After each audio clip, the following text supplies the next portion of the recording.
ini mengadakan lomba nanti besok orang terbaik. Yang ini? Contohnya ini. Oh, iya. Ini nomor satu. Berhubung tidak ada yang punya yang duduk di sini. Oke, assalamualaikum warahmatullahi wabarakatuh. Kita berada di RTH Ruang Taman Hijau Calacu. Ruang terbuka hijau.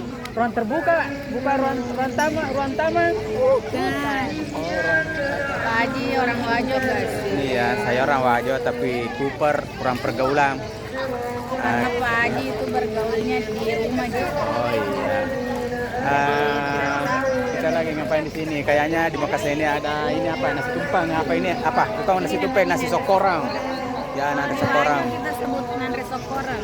Oh, nasi sokorang. Ini terbuat dari apa sih? Oh, terbuat katanya dari soko. Ini sokonya. Ini sokonya. Nasi ketan. Terus ini apa ini? Apa ini?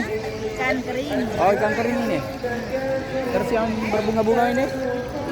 Timun dibentuk-bentuk. Oh, timun yang dibentuk-bentuk. Oh, di sana banyak, Tam. Di sana banyak. Ini.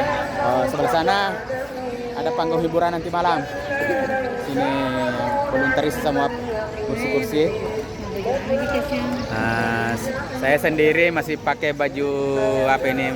Baju dinas karena belum mulai dari pagi sampai petang ini belum sempat pulang ke rumah ganti. Beda dengan teman-teman saya ini sudah ganti kostum, sudah pakai sustra. Nah, ini namanya Andi Ulfa. Ini Andi Ulfa, Andi Anggung, Ibu Hasna, Ibu Bese, saya sendiri, Alita Sono, biasa dipanggil di Facebook namanya Sandro Kecumblin, biasa juga dipanggil dengan Kakek Sugiono. Aliando Sandro Ilala Bocok. Atau Sandrila Bocok, ya.